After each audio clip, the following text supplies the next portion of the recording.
नमस्कार। जनमन टाइम्स के जनमन संवाद कार्यक्रम में आप सभी दर्शकों का स्वागत है। जनमन संवाद में आज जिस व्यक्ति विशेष और जिस व्यक्तित्व से आपकी मुलाकात कराने वाले हैं, उनका व्यक्तित्व बहुत अलग है। समाज सेवा हो, धर्म हो या फिर राजनीति, इन तीनों क्षेत्रों में बेहद सक्रिय होते हैं। माई की रसोई के संचालक हैं और हम बात कर रहे हैं पंडित धीरज पांडे की। पंडित धीरज पांडे मां शारदा शक्तिपीठ मैहर पुजारी परिवार के तीसरी पीढ़ी के सबसे बड़े युवा सदस्य हैं। तमाम मुद्दों पर चर्चा करेंगे, माई की रसोई के बारे में चर्चा करेंगे। आज हमारे साथ स्टूडियो में मौजूद हैं पंडित धीरज पांडे। बहुत बहुत स्वागत है आप। धीरज जी, पहला सवाल ये कि माई की रसोई का आप संचालक हैं, तो माई की रसोई क्या है? ये कॉन्सेप्ट है, एक विज़न है या फिर ये कोई प्रेरणा है? देखिए, ऐसा जैसा कि माँ शारदा की पूजा अर्चना पिछले कई पीढ़ियों से आप लोगों को मालूम है कि हमारे परिवार द्वारा चल रही है, और मेरे मन में लगभग 20 वर्ष पहले ये विषय आया था कि ऐसी कोई सुविधा हम लोग परिवार की तरफ से आए हुए यात्रियों को दें। तो आज से 20 वर्ष पहले मैंने एक मैहर सेवा धाम करके एक संस्था बनाई थी और एक प्रयास किया था मंदिर के नीचे उनके रुकने की, भोजन की व्यवस्था करने की। बहरहाल उस समय उतना अनुभव नहीं था, एक्सपीरियंस नहीं था, इस कारण से वो प्रोजेक्ट जो हमारा रुक गया था। अभी जाके हमने 7 जनवरी 2019 से दोबारा इसकी शुरुआत करी। तो माँ शारदा को 56 भोग लगाकर अर्पित कर और यात्रियों को वितरण हो निःशुल्क रूप से, इसकी शुरुआत 7 जनवरी 2019 से रोपवे कंपाउंड में हम लोगों ने चालू करी। उसके पीछे की सोच ऐसी थी कि मेरा ये मानना था कि जो भी हमारे परिवार के पास आज जो भी धन संपत्ति या जो भी हमारे पास मान सम्मान है, वो सब माँ शारदा के भक्तों द्वारा ही दिया गया है।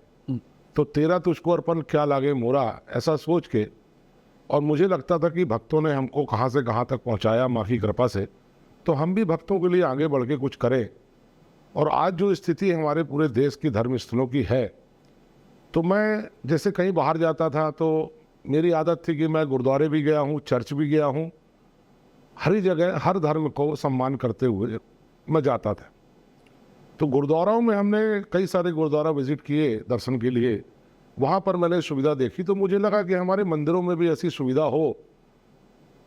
सरदारों की संख्या बहुत कम है, उसके बावजूद भी उन्होंने अपने धर्म के प्रति इतनी जो है दृढ़ निश्चितता से और समर्पण से, आप देखिए गुरुद्वाराओं में कितनी शानदार व्यवस्था रहती है, हमारे मंदिरों में भी हो जाए, ऐसा करके मैंने इसकी शुरुआत 7 जनवरी 2019 से रोपवे कंपाउंड से चालू करी। उसके बाद हमने शहर में ये चोपड़ा कॉम्प्लेक्स में एक जगह ली, हमारे मित्र की थी, वहाँ पर हमने माई की रसोई का जो है शुभारम्भ 1 जनवरी 2021 से उसकी भी शुरुआत करी। आज आप देख रहे हैं कि जो भी यात्री मैहर आ रहा है उसको हम फ्री भोजन वहाँ कराने का काम कर रहे हैं, फ्री रहने की व्यवस्था होटल सरगम में कर रहे हैं। तो बस एक मन में था बात, वो चल रहा है। तो माई की रसोई में देखिए इतने दूर दूर से लोग आते हैं, तमाम भीड़ होती है, तमाम तरह की, अब चूँकि आपको व्यवस्थाएँ करनी होती होंगी, लोग हैं, आपके पास टीम होगी, वो एक मैनेजमेंट का आपने क्या कोई फार्मूला तैयार किया है कि लोग वहाँ पहुँचेंगे, फिर वहाँ से मंदिर जाएंगे या रुकेंगे? उस मैनेजमेंट फार्मूले को समझना चाहते हैं कि वो मैनेजमेंट क्या है? मैनेजमेंट कुछ भी नहीं है भैया। देखिए, ऐसा है, लोग तो आ ही रहे हैं दर्शन करने। तो रोपवे कंपाउंड के नीचे वहाँ पर अपने 2 आदमी लगा के रखते हैं, वो बताते हैं माई की रसोई के बारे में। और अब चूँकि 2 वर्ष हो गया है तो सभी लोगों की जानकारी में है, लोग फ़ोन के द्वारा कनेक्ट होते हैं, उनको हम यहाँ पर रुकने की व्यवस्था देते हैं, उसके बाद भोजन की व्यवस्था देते हैं। मैनेजमेंट की बात है तो चूँकि ये शारदा माई का कार्य है, और मैं सत्य कहूँ तो मेरा कोई इसमें दिमाग नहीं चला, ना ही मेरी कोई प्लानिंग थी, बस वो धीरे मेरी सोच थी, माँ को अच्छी लगी होगी तो माँ उसमें एक सपोर्टर आप समझ लीजिए, उन्हीं की शक्ति से ये कार्य हमारा यहाँ तक पहुँचा कि आज हम कम से कम 4-5 हज़ार आदमी लोग रोज हमारे यहाँ भोजन करते हैं। 100-200 लोगों की रुकने की व्यवस्था है। मुझे नहीं लगता कि हिंदुस्तान के अंदर ऐसी इतनी सुविधाजनक व्यवस्था कहीं भी होगी। उसकी एक शुरुआत हमने, ये निःशुल्क व्यवस्था है, निःशुल्क व्यवस्था, प्योर निःशुल्क व्यवस्था, पूरा रुकने का भी कोई पैसा मेरा नहीं। सवाल सिर्फ यही निःशुल्क की व्यवस्था से है कि चूँकि तमाम व्यवस्था, तमाम मैनेजमेंट, तमाम टीम का पूरा एक्सपेंसेस इसको देख लिया गया तो बहुत अत्यंत फंड की ज़रूरत पड़ती है। तो हाँ, आप सक्षम हैं चूँकि आप ऐसे परिवार से आते हैं, पर कहीं ना कहीं क्या आप कहीं से फ़ंड रेस करते हैं? कोई ट्रस्ट है आपका बना हुआ है जहाँ से आपको फ़ंड आता है, क्योंकि कहीं ना कहीं एक टाइम के बाद एक फंड की आवश्यकता पड़ेगी, क्योंकि तमाम पूरा चीज़ें चलानी पड़ती हैं, पूरा मैनेजमेंट करना पड़ता है। बिल्कुल आप सही कर रहे हैं, फंड बिना फंड के तो चलेगा ही नहीं। संस्था हमने बनाई हुई है, लेकिन कहीं से हमारे पास अभी ऐसा कोई फंड गवर्नमेंट से या कोई प्राइवेट सेक्टर से भी ऐसा कोई विशेष फंड नहीं आता। मेरा ये मानना है कि जब पूरी दुनिया इस दरबार में कुछ ना कुछ मांगने आती है और उनकी मन्नतें पूरी होती हैं, तो मैंने भी माँ से ये मांगा था कि माँ मुझे इतना सक्षम बना कि मैं इस कार्य को कर सकूं। तो साक्षात आप इसको कृपा कहिए, इसको चमत्कार कहिए कि माई ऐसी व्यवस्था हमारी बनाती है कि निरंतर वो रोज पे रोज वो काम हमारा बढ़ता जा रहा है। और कोई ऐसा फंड का ऐसा कोई अभी तक विशेष कोई इंतजाम नहीं है, बस चल रहा है। जो भी कार्य मैं अन्य भी करता हूँ, कुछ काम भी कर लेता हूँ, उससे भी जो पैसे आते हैं वो भी मैं इसी में लगाता हूँ। मैंने अपने जीवन का एक लक्ष्य बनाया हुआ है। हर आदमी का अपना अपना लाइफ का लक्ष्य था। पहले मैं राजनीति भी करता था, उस समय का लक्ष्य था। अभी हमारा लक्ष्य हमने जीवन का अपना बनाया है। हिंदुस्तान के अंदर जितने भी धर्मस्थल हमारे बड़े बड़े हैं, उन धर्मस्थलों पर ये माई की रसोई हमारी पहुँचे। शारदा माई को पूरा हिंदुस्तान जानता है, और भी ख्याति हो माँ की हमारे, और भी यहाँ पे दर्शनार्थी बढ़े। उस हिसाब से इसको हमने एक लाइफ का मिशन बनाया है। अब हम दूसरा कोई कार्य भी नहीं करते, इसी कार्य में अपना सवेरे तो शाम मतलब वीरेंद्र पांडे जी का अब लक्ष्य जो है वो धर्म और लोगों की सेवा में। बिल्कुल आप ये कह सकते हैं कि अब मेरा जो भी जीवन है मैं इसमें समर्पित कर दिया हूँ कि अब मेरी लाइफ जब तक है मुझे अन्य कोई कार्य नहीं करना है। मुझे सिर्फ और सिर्फ माँ के भक्तों की जो मैहर आ रहे हैं, अन्य स्थलों में भी जो आ रहे हैं हमारे धर्म स्थलों, तो धर्म स्थलों का ग्रेड हमारा गुरुद्वाराओं की ग्रेड में आ जाए। जैसा गुरुद्वाराओं में व्यवस्था है कि पैसे का कोई वहाँ पे रोल कॉल नहीं होता, आप गुरुद्वारा जाइए, पैसे की कोई जरूरत ही नहीं पड़ती है, वहाँ कोई बोलने वाला नहीं होता। हमें बड़े दुर्भाग्यपूर्ण स्थिति हमारे लोग मिल के आए और साथ में मिल के सब सेवा करें और बिल्कुल सब काम हो जाए। बिल्कुल। और आप देखिए कि उन्होंने अपने धर्म के प्रति उनकी आस्था इतनी जबरदस्त है, तो आप उनकी उन्नति भी देखिए। तो जो लोग मुझे देख रहे हैं मैं उनसे यही कहूँगा कि जैसा शास्त्रों में लिखा है, अपने बुजुर्ग बताते हैं कि धर्म की रक्षा आप करेंगे तो धर्म आपकी रक्षा करेगा। ठीक है। लेकिन देखने में मुझे बड़ा अफसोस इस बात का आता है कि हमारे धर्म स्थलों में पैसे का ज़्यादा है मामला, है ना। आप कहीं चले जाएं तो पैसा प्रायोरिटी में है। मेरा मानना है कि इतनी बड़ी शक्ति है तो पैसा तो ऑटोमेटिक उसके पीछे पीछे है। आप सेवा करिए, सेवा भाव से करिए, सब चीज़ पूरी होती है। तो बस यही लक्ष्य है अपना जीवन। अभी आपने कहा कि आप कुछ समय पहले राजनीति करते थे, राजनीति में बेहद सक्रिय थे। मैं उसी सवाल पे आ रहा हूँ कि अब मैं थोड़ा राजनीति के सवाल पे आ रहा हूँ कि 2013 में आप, चूँकि इसके पहले आप भारतीय जनता पार्टी के मंडल अध्यक्ष रहे, तमाम चूँकि आप शुरू से भाजपा के कार्यकर्ता के रूप में आपने काम किया है बलिया विधानसभा। जी। तो 2013 में भारतीय जनता पार्टी से आप अपने पिता के लिए कैंपेनिंग की, आपने टिकट लाए, भारतीय जनता पार्टी की विधानसभा चुनाव लड़ा और वो सफलता आपको नहीं मिली। जी। उसके बाद आप नगर पालिका की खुद भाजपा की टिकट लेकर आए, नगर पालिका अध्यक्ष की, तो आपको सफलता नहीं मिली। तो क्या आपको लगता है वो मेजर कोई आपने कोई रीज़न खोजा है कि ये सफलता आपको क्यों नहीं मिली? देखिए हमारा उद्देश्य, देखिए हमारा परिवार सेवा भाव सभी शुरू से कर रहा है और राजनीति में भी हम लोग आए तो सेवा भाव के लिए ही आए थे। हर वो चीज़ जो राजनीति में आने के बाद लोगों को मिलती है, गाड़ी, मकान, बंगला, पावर, पैसा, यही है राजनीति। उस समाज सेवा वाली जो राजनीति थी, मुझे नहीं लगता, मुझे नहीं दिखता कि समाज सेवा वाली बहुत राजनीति। तो राजनीति से क्या मोह भंग हो गया? नहीं, मोह भंग नहीं हुआ है, मोह भंग नहीं हुआ है। सार्वजनिक जीवन में है तो स्वाभाविक राजनीति में रहेंगे, लेकिन स्वयं कुछ बन के कुछ करने का जो मापदा था उसको मैंने छोड़ दिया। क्योंकि आपकी छवि जो है, मेरे पिता ने कहा दूसरा चुनाव हारने के बाद कि माई की इच्छा कुछ और होगी, इसलिए अपन जो है 2 चुनाव हारे। माई कुछ और करवाना चाह रही थी, तो मुझे लगता है माई मुझसे माँ की रसोई के माध्यम से सेवा करवाना चाह रही थी। अगर मैं चुनाव जीतता तो मुझे नहीं लगता कि मेरे दिमाग में ये कहीं बातें आने वाली थी और ये सब होने वाला था। तो मैं तो मानता हूँ कि बिना माँ की इच्छा से तो पत्ता भी नहीं हिलता। उसकी इच्छा थी तभी मैं चुनाव हारा, 2 चुनाव हम लोग हारे।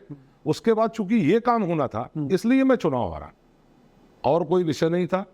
और वैसे तो 98 में मैं मंडल अध्यक्ष था मैहर, बीजेपी का जब कांग्रेस की यहाँ पे गवर्नमेंट हुआ करती थी, बीजेपी का कोई बहुत वर्चस्व नहीं था उस समय। हम लोग भाजपा ही है मैहर में, भाजपा का झंडा उठाने वाले हम, मोतीलाल तिवारी जी वगैरह वगैरह लोग, सभी लोग। और उसके बाद ऐसा इत्तेफाक बना कि 2013 में पार्टी ने हमको टिकट दिया, किन्हीं कारणों से वो चुनाव। तो बस कारण तो मैं यही मानता हूँ कि माँ नहीं चाहती थी मेरे पिता को भी कि वो मंदिर छोड़ के, माँ की सेवा छोड़ के और जो है दिल्ली भोपाल भागे, उन सब चीज़ों में लगे। उनकी माँ की इच्छा नहीं थी, इसलिए हम लोग चुनाव नहीं। मैं इसी सवाल में आ रहा था, चूँकि आपने अभी जवाब में आपने दिया कि आपने भाजपा में काम किया। 98 में आप भाजपा के मंडल अध्यक्ष थे जब मोतीलाल तिवारी जी लोग थे। क्योंकि 2013 की मैं बात करूँ इसी सवाल से कि 2013 के पहले उस समय मोतीलाल तिवारी विधायक, तमाम भाजपा की लहर थी और धीरज पांडे 2013 में राजनीति में सक्रिय होते हैं और उसी समय मोतीलाल तिवारी जो कि सिटिंग एमएलए थे उनकी टिकट काट के ले आते हैं। ये आरोप भी आप पे लगे उसके बाद कि आपने टिकट में कोई खरीद फरोख्त होती है। लोगों ने आरोप लगाया कि क्या सिटिंग एमएलए की टिकट कट गई, क्योंकि उस समय सिटिंग जितने भी एमएलए को टिकट दोबारा मिली थी, कुछ हारे हुए को मिल गई थी क्योंकि मार्जिन इनका 10,000 से ज़्यादा का था, तो उनको टिकट नहीं मिली। तमाम उनकी तरफ से भी आरोप लगे थे, तमाम मीडिया में आया था। इस बारे में क्या बताइए। देखिए, माननीय मोतीलाल जी बहुत सीनियर व्यक्ति हैं। मेरी हैसियत नहीं थी कि मैं टिकट काट देता उनकी। ये तो शीर्ष नेतृत्व जो हमारा भारतीय जनता पार्टी का शीर्ष नेतृत्व था, उनका डिसीजन था। टिकट वो भी मांग रहे थे, मैं भी अपने पिता के लिए टिकट मांग रहा था। लोग अमूमन मांगते ही। हाँ, तो ये तो देखिए, तो सभी लोग मांगते हैं, तो हम भी मांग रहे थे। पार्टी नेतृत्व को लगा कि हम लोग बेटर परफॉर्मेंस दे पाएंगे, तो उन्होंने हमको टिकट दिया। बाकी ना कोई खरीद फरोख्त कि आपकी छवि जो है मैहर की राजनीति में किंग मेकर की मैं इसलिए बोल रहा हूँ क्योंकि आप जब चुनाव में जाते हैं, ठीक है आपको सफलता नहीं मिलती, पर जिनके साथ चुनाव में जाते हैं तो वो व्यक्ति चुनाव जीत जाता है जी। तो इस किंग मेकर वाली भूमिका में धीरज पांडे आने वाले विधानसभा चुनाव में दिखाई देंगे या फिर खुद लॉबिंग कर रहे हैं कि खुद टिकट लेंगे? नहीं, मैं किंग मेकर नहीं हूँ। किंग मेकर तो शारदा माई है। इस मैहर में जो माँ की इच्छा होती है वही होता है। रह गया साथ देने का, तो अपने अपने सिद्धांत हैं, अपनी अपनी पार्टी लाइन है। निश्चित रूप से हम लोग भारतीय जनता पार्टी में विगत कई वर्षों से काम करते चले आ रहे हैं। आने वाले समय में भी भारतीय जनता पार्टी के द्वारा जिस भी व्यक्ति को अधिकृत किया जाएगा, तो अपने तन मन धन से हम पहले भी काम किए, आज भी करेंगे। और किंग मेकर की बात है तो वो तो शारदा माई किंग मेकर है, वही तय करती है, वही करती ये भी चर्चा रहती है कि धीरज पांडे अगर किसी भी काम से भोपाल या दिल्ली चले गए जी, तो तमाम लोगों के बीच में ये चर्चा का विषय बन जाता है कि धीरज पांडे टिकट के जुगाड़ में लग गए।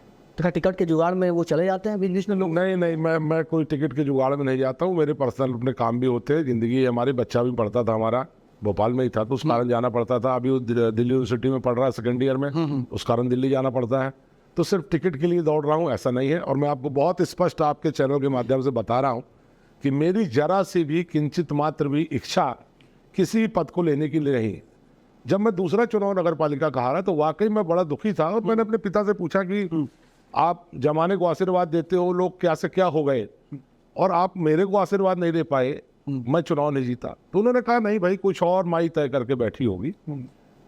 तो दूसरे चुनाव के बाद हमारी जो स्थिति थी वो ये थी कि मैं मान बैठा था कि शायद हमारी मैहर की जनता को हम लोग उस रूप में वो नहीं देखना चाहते हमको। नहीं, हमारे अंदर तो एक विजन था कि हम मैहर में अगर हमको कभी मौका मिलता तो हम मैहर आज नगरी, हम किसी को ब्लेम नहीं करते किसने काम किया किसने नहीं किया, हर आदमी अपने स्तर में काम करता है। लेकिन मेरी ऐसी सोच थी कि इतना बड़ा धर्मस्थल है, शक्तिपीठ है हमारा मैहर, माँ शारदा विराजमान है, तो ये शहर कुछ इंडिया में एक अलग शहर होना चाहिए था। दुर्भाग्य से राजनीतिक जो भी कारण बने हों, उन कारण से जितना डेवलपमेंट हम लोगों के यहाँ होना चाहिए था उतना डेवलपमेंट नहीं हो पाया। तो बस एक चेष्टा मन में रहती थी कि कभी मौका मिलेगा ऐसा तो करेंगे। तो मेरे पिताजी ने कहा कि जरूरी नहीं कि पद में बैठ के ही समाज सेवा होती है, बिना पद में बैठे भी लोग समाज सेवा करते हैं। कुछ ऐसा करो कि बिना पद के भी हो। अब आज आप देख रहे हैं कि कोई पद मैंने राजनीतिक नहीं है मेरे पास, उसके बाद भी मैं माई की रसोई का संचालन बड़े अच्छे तरीके से कर पा रहा हूँ और बड़ा संतुष्ट हूँ। तो भाजपा में आप सक्रिय हैं या भाजपा की राजनीति आप कर रहे हैं या करेंगे, या फिर अभी थोड़ा सा धीमा हो गए हैं, या फिर इसको आने वाले चुनाव के समय आपको थोड़ा मजबूती मिलेगी तो आप फिर से अपना? नहीं, बिल्कुल हम भाजपा में थे, भाजपा में हैं, भाजपा की राजनीति कर रहे हैं। समय का अभाव जरूर है और समय सवेरे से चूंकि हमारी रसोई 7 बजे से संचालित हो जाती है, मैं स्वयं देखता हूँ काम को, तो समय मैं ज़्यादा नहीं दे पा रहा हूँ, बाकी तो सब चल ही रहा है। एक वाकया हुआ कि मैहर विधायक जो बीजेपी से नारायण त्रिपाठी हैं, अभी हाल ही में उन्होंने एक बड़ा विंध्य प्रीमियर लीग का टूर्नामेंट किया, और ये छुपा नहीं है कि वो अलग विंध्य प्रदेश की मांग कर रहे हैं, मृतक विंध्य की आंदोलन कर रहे हैं, और वो कहीं ना कहीं वो टूर्नामेंट विंध्य प्रदेश के बैनर तले हुआ। तमाम लोगों को आमंत्रण गए होंगे, पर उस स्टेज पर कोई राजनेता, कोई नेता, कोई राजनीति का कोई व्यक्ति नहीं गया। धीरज पांडे वहाँ जाते हैं, वहाँ रहते हैं, तो वो उसके क्या मायने? देखिए, नारायण त्रिपाठी जी हमारे बड़े भाई जैसे हैं। राजनीति अपनी जगह है, ठीक है। राजनीति पार्टी लाइन अपनी जगह है, सब कुछ अपनी जगह है। चूँकि वो हमारे बड़े भाई जैसे हैं, हमारे आज के संबंध नहीं है। हम लोगों को 25 साल हो गया साथ में काम करते। जरूरी नहीं है कि वो किसी पार्टी में चले गए हों तो मेरे संबंध खराब हो जब जाए। समाजवादी में थे तब भी आप, हाँ, जब वो बिल्कुल समाजवादी में थे तब भी हम लोग साथ में थे। आपकी जोड़ी बहुत ही हिट रही है, सुपर हिट रही है। बिल्कुल बिल्कुल थी, और हम इस उम्मीद में हम लोग साथ में स्टार्ट किए थे कि मैहर में पूर्व के जो नेता थे, मैं किसी का नाम नहीं लूंगा, आप देख सकते हो 15-15 साल लोगों ने यहाँ पे शासन किया, क्या किया? मैहर में कुछ नहीं हुआ। हम लोग यूथ थे, हमको लगा कि नहीं, एक नया आदमी आएगा, कुछ काम करेगा। हम लोग बिल्कुल सही दूसरे के सहयोगी थे। रह गया टूर्नामेंट का, बिल्कुल उनने सबको आमंत्रण दिया होगा, मुझे भी मिला था। तो मुझे आमंत्रण मिला था। नारायण त्रिपाठी मैहर के एक विधायक हैं। बाद में, पहले हमारे उनके अपने व्यक्तिगत संबंध थे। हम लोग छोटे बड़े भाई छोटे भाई का हमारा रिलेशन है। तो निश्चित रूप से वो मुझे कहीं भी बुलाएंगे, आज भी और कल भी, तो मैं जाऊंगा, चाहे वो भारतीय जनता पार्टी में रहें या ना रहें। हाँ, ये जरूर स्पष्ट कर दूंगा मैं कि राजनीति है, चूंकि भारतीय जनता पार्टी के बैनर तले वो कोई काम करेंगे तो मैं निश्चित रूप से राजनीति में उनके साथ खड़ा हो जाऊंगा। भारतीय जनता पार्टी के बैनर तले नहीं करेंगे, कुछ और दूसरा काम करेंगे, तो मैं भारतीय जनता पार्टी के साथ रहूंगा। व्यक्तिगत रिलेशन हमारे, वो व्यक्तिगत रिलेशन थे, हैं और वो रहेंगे। मतलब अलग बिंद के साथ आप नहीं खड़े हैं। नहीं, देखिए, विंद का जो मैटर है, विंद का मैटर ये उनकी अपनी व्यक्तिगत सोच है। अभी हमारी पार्टी गाइडलाइन से कोई भी चीज इस तरीके से हम लोगों को नहीं कही गई है। वो उनकी व्यक्तिगत मांग है। जिस मांग पे वो आप देख रहे हो, बार बार वो अपनी मांग उठा रहे हैं। और आपने ये भी देखा कि हमारे शीर्ष के नेतृत्व मैहर आते हैं, कैलाश विजयवर्गीय जी भी आए थे, और भी लोग आते हैं। तो किसी भी व्यक्ति ने ऐसा कोई स्टेटमेंट तो आज तक दिया नहीं। अगर पार्टी को गलत लगता होता या कुछ होता, पार्टी उनको बाहर कर देती। आज तक तो पार्टी ने कोई कदम उठाया नहीं। तो जब पार्टी के शीर्ष नेतृत्व ने कोई कदम नहीं उठाया, हम लोग कौन होते हैं उसमें टिप्पणी तो कर? भारतीय जनता पार्टी से अगर नारायण त्रिपाठी चुनाव में आते हैं तो धीरज पांडे उनके साथ में उसी बड़ी परफॉर्मेंस के साथ खड़े हो जाएंगे। बिल्कुल तन मन धन से हम उनके साथ। अगर भारतीय जनता पार्टी उनको, अभी वो भारतीय जनता पार्टी से ही विधायक है ना, अभी कोई पार्टी से बाहर नहीं हुए। कहने के लिए कोई कुछ भी, देखिए, कहता रहे, अपनी उपलब्धियां गिनाता रहे और कहता रहे। विषय है कि अभी भी वो आज हमारे भारतीय जनता पार्टी के परिवार में हैं। तो आज तो कोई विषय नहीं है कि हम अलग हैं या कोई बातें हैं। अभी तो मार्केट की बातें। ठीक है, मैं आपके पे आ जाता हूँ कि भारतीय जनता पार्टी की राजनीति में जो कि सुगबुगाहट भी चल रही चर्चा, तो क्या धीरज पांडे टिकट की दावेदारी कर रहे हैं या ऐसी कोई तैयारी बना रहे हैं? नहीं, मेरी कोई दावेदारी नहीं है। ना मैं दावेदारी कर रहा हूँ, ना ही टिकट में मांग रहा हूँ। पार्टी नेतृत्व तो आगे जाके कोई चीज करेगी। देखिए, बताने की जरूरत नहीं है। हाँ। मैहर में कौन कौन उस लायक है जो चुनाव को फाइट कर सकते हैं, जीत सकते हैं, ये पार्टी नेतृत्व बाखूबी सब जानती है। कोई मैं नया चेहरा नहीं हूँ। मेरे को भी 98 से होते, अभी 2023 में अपन बहुत वर्ष हो गए, 2-2, 3-3 चुनाव हम लड़े। तो मुझे बताने की, जाके मांगने की मैं नहीं समझता मुझे आवश्यकता है। पार्टी को लगेगा, मतलब पार्टी फोरम में अपनी बात रखेंगे, क्योंकि तमाम बायोडाटा, तमाम संगठन के लोग लगते हैं। बिल्कुल, लेकिन मैं कोई बायोडाटा नहीं देने वाला हूं। मैं किसी के सामने कोई डिमांड नहीं रखने वाला हूं। पार्टी नेतृत्व तो स्वयं इस बात में सक्षम है जानने में। कल वो अगर मेरे को बुला के कुछ कहेंगे, कोई आदेश देंगे, तो पार्टी हमारी माँ जैसी है, तो हम बिल्कुल आदेश को मानेंगे, उसमें कोई विषय नहीं। ठीक है जी। तो भारतीय जनता पार्टी को आप किस तरह से इस बार आंक रहे हैं आने वाले विधानसभा चुनाव? देखिए, भारतीय जनता पार्टी को आंकना क्या है, वो आज हमारी पार्टी विश्व की सबसे बड़ी पार्टी हो चुकी है। आप देख रहे हो, बहुत अच्छा काम हो रहा है हिंदुस्तान के अंदर। कोई चीज़ की कहीं अब रह गया कि अप डाउन तो जीवन में आता है, राजनीति में भी आता है। छोटी छोटी चीज़ों को लेके बड़े इशू बन जाते हैं, लेकिन पार्टी बहुत अच्छा काम कर रही है। और आने वाले समय में निश्चित, अभी मध्य प्रदेश में चुनाव है, 4-5 स्टेटों में और है, और मेरे को लगता है कि अच्छा परफॉर्मेंस आएगा। मतलब धीरज पांडे जी ने, मतलब जो अपना राजनीति को थोड़ा साइड करके धर्म की तरफ आप बढ़ रहे हैं, सेवा की तरफ, जो आपने राजनीतिक चोला उतार करके धर्म का चोला पहन लिया है, आपने चप्पल त्याग दी है, क्योंकि आपका त्याग दिखता है। तो क्या आप इन चप्पल के सहारे आप विधानसभा की तरफ जाने का कुछ सोच रहे हैं? नहीं नहीं नहीं, देखिए, वो जो जूते चप्पल छोड़ने की बात है, मेरे को 4 साल हो गया छोड़े। त्याग की बात? हाँ, नहीं, मैं ना मैं कोई त्याग कर रहा हूँ। ये मेरा व्यक्तिगत है, त्याग काहे का है, ये कोई वो नहीं है। ना ही मेरी कोई मन्नत है, ना कुछ है। मेरा मन था, बस मेरा मन अचानक से हुआ और मैंने जो है जूता चप्पल छोड़ दिया। पहनने का मन ही नहीं है, और कोई विषय नहीं। ठीक है, चुनाव में कोई भी आएगा, भाजपा से आया, कांग्रेस से, आपके हिसाब से मैहर का वो डेवलपमेंट नहीं हो पाया, या आपका कोई एक विजन डॉक्यूमेंट है कि मैहर का डेवलपमेंट इस तरह होना चाहिए था, और कहीं ना कहीं आज भी कई चीज़ों से अछूता है मैहर, तो आपको क्या कोई बेसिक चीज़ें लगती हैं कि उस मैहर में वो बेसिक चीज़ें आज भी नहीं हैं, वो मूलभूत समस्याएं आपको कुछ लगती हैं? देखिए, मैहर में पिछले 20 साल से तो जो स्थितियां हैं सब दिख ही रही हैं। क्योंकि पहले से वो समाजवादी पार्टी से एंट्री लिए थे, 5 साल कोई काम नहीं हो पाया, थोड़े बहुत काम हुए, फिर वो जो है कांग्रेस में आ गए, हाँ, और मैं बीजेपी में चला गया था। हम लोग का आपसी चुनाव भी हुआ, ये भी आपने देखा 2013 में। अब आमने सामने मेरे पिताजी बीजेपी से थे, माननीय विधायक जी जो त्रिपाठी जी वो कांग्रेस से थे। कांग्रेस से थे, और बेहद कम मार्जिन था। और विजन लगभग हम दोनों लोगों का सेम विजन था, कोई अलग विजन नहीं था। वो भी डेवलपमेंट करना चाहते हैं, ऐसा नहीं है कि उन्होंने डेवलपमेंट नहीं किया। देखिए, आप अगर मैहर का पूरा आंकड़ा उठा के देखेंगे, अभी बीच में स्कूलों को उन्नयन हुआ था, तो सतना जिले में जितने स्कूलों को उन्नयन हुआ उसमें सबसे ज़्यादा मैहर तहसील। इसी तरीके से अगर आप और चीज़ें भी उठा के देखेंगे डिटेल में, तो ऐसा नहीं है। अब एक विधायक क्या कर सकता था, वो मुख्यमंत्री को अपने लाए यहाँ पर। मुख्यमंत्री जी ने यहाँ पे स्मार्ट सिटी की घोषणा की थी, और स्मार्ट सिटी बनाने के लिए बहुत सारा फंड यहाँ पर दिया भी गया। माननीय शिवराज जी ने बहुत सारा पैसा यहाँ दिया, उसका यूटिलाइजेशन कितने प्रॉपर तरीके से हुआ नहीं हुआ उस डिटेल में नहीं जाऊँगा मैं, लेकिन निश्चित रूप से डेवलपमेंट और ज़्यादा हो सकता था। जितना अभी हुआ उससे कहीं ज़्यादा हो सकता था।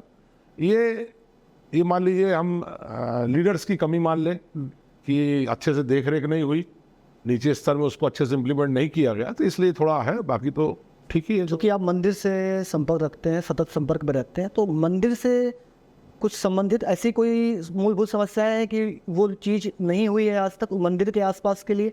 देखिए, मंदिर की जहाँ तक बात आप कहें तो ये निश्चित रूप से मुझको कहने में कोई गुरेज नहीं है कि चाहे शासन हो, प्रशासन हो, और चाहे हमारे लीडर्स हो यहाँ के, चाहे भोपाल के, मैहर कहीं ना कहीं मंदिर मैहर को उपेक्षित रखा गया। जो डेवलपमेंट मंदिर का होना चाहिए था, आज आप पहाड़ देख लीजिए, आप रोपवे से जाते हैं, रोपवे से जरा पहाड़ की तरफ नजर मार के देखिए, क्षरण हो रहा है। क्षरण हो रहा है। तो निरंतर जब क्षरण होगा, तो आज नहीं, आज से 20 साल बाद सही, 50 साल के बाद सही, कहीं धोखे से मंदिर हमारा खो ना जाए, इस बात की चिंता निरंतर मुझे रहती है। कई बार मैंने इस बात को अपने स्तर में रखा, चूंकि माई की इच्छा ही नहीं हुई, कभी हम पावर में नहीं आ पाए। आए होते तो निश्चित रूप से हम मंदिर का, तो हमारा तो जो कुछ भी है सब मंदिर ही है, ठीक है, तो हर आदमी अपने लिए तो करता ही है, तो हम भी निश्चित रूप से करते। अभी हमारी आगे बातचीत हुई, अभी हमने हमारे बड़े भाई एक हमारे मिनिस्टर हैं, आप जानते हो, कमल पटेल जी, जी हाँ, मेरे अच्छे रिलेशन में है, मैंने उनसे भी ये बात रखी, विश्वास सारंग जी से भी रखी, कई लोगों से मैंने इस विषय में बात रखी है। मुझे आश्वासन मिला है कि आने वाले समय में, है ना, उसको कुछ ना कुछ अब हम डेवलपमेंट करेंगे। जैसे आप अभी उज्जैन का आप देखिए डेवलपमेंट हुआ, अभी शिवराज जी ने देवी लोक का घोषणा किया सलकनपुर में, ऐसा मुझे सुनने में आ रहा कि आने वाले समय में मैहर आपकी सरकार, चूंकि आप भारतीय जनता पार्टी से संबंधित है, उससे कार्यकर्ता हैं, और तो तमाम शिवराज सिंह चौहान की घोषणाएं होती हैं मैहर को लेकर के, चाहे वो स्मार्ट सिटी हो, मैहर के आसपास की चीज़ों को डेवलप करना हो, हर की पौड़ी, और तमाम विजन डॉक्यूमेंट दिखाए गए, पिक्चर दिखाई गई, उसके बारे में आपने कभी प्रयास किया कि वो काम आखिरकार क्यों नहीं हो पाया? देखिए, काम नहीं हो पाया, कहीं ना कहीं उसमें थोड़ा, अब इसको मैं कैसे डिस्कस बता दूं आपको, राजनीतिक आप मान लीजिए हो जाता है, कई बार आपसी क्लेश हो जाती है चीज़ों में, है ना, बजट का भी प्रॉब्लम हो जाता है। घोषणाएं तो हुई थी, काम भी हुए, लेकिन काम पूरे नहीं हुए। मैं ये नहीं कहूँगा काम नहीं हुए, काम तो हुए, काफ़ी काम हुए, बट काम पूरे नहीं हुए। कॉलेज खुले मैहर में, मैहर बहुत सारी नई नई उपलब्धियाँ मिली।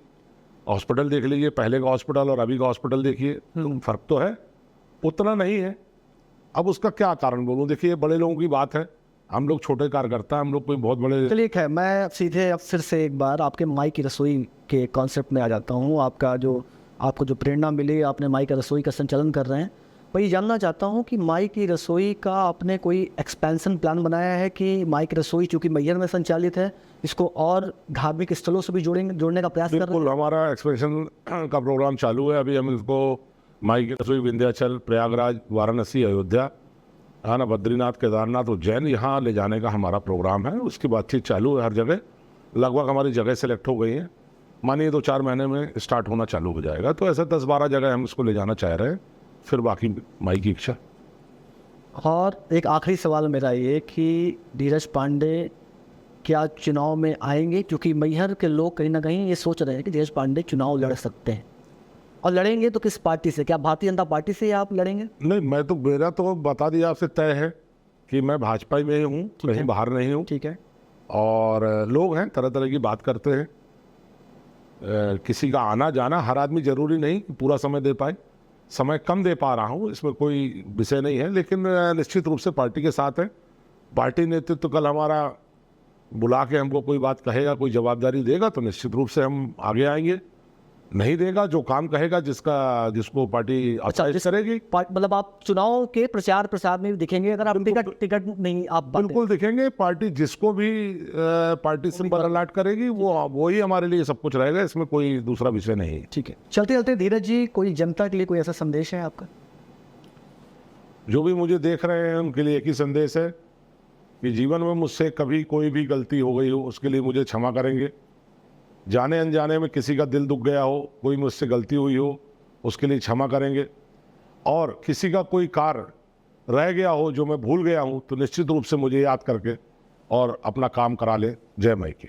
धीरज जी, आपने हमारे साथ जनमन संवाद में जुड़े, माई की रसोई के बारे में, अपने राजनीतिक पूरे करियर के बारे में बताया। आपका स्टूडियो में आने के लिए और जनमन संवाद के लिए में आने के लिए बहुत बहुत धन्यवाद। तो ये थे हमारे साथ आज धीरज पांडे जी जनमन संवाद के इस कार्यक्रम में, और जिन्होंने माई की रसोई के संचालन, उसके मैनेजमेंट और अपने राजनीतिक अनुभव और अपने आने वाले प्लान के बारे में बताया। हम आपसे सुझाव मांगते हैं कि जनमन संवाद में आप किस व्यक्ति विशेष को और किस व्यक्ति विशेष क्षेत्र से जुड़े हुए, हर क्षेत्र से जुड़े किस व्यक्ति विशेष को आप इस कार्यक्रम में देखना चाहते हैं, हमें ईमेल और मैसेज के थ्रू आप हमें भेज सकते हैं। हमारे चैनल को लाइक एवं सब्सक्राइब करें और हमसे जुड़े रहने के लिए देखते रहें जनमन टाइम्स, उभरते बिंद की आवाज़।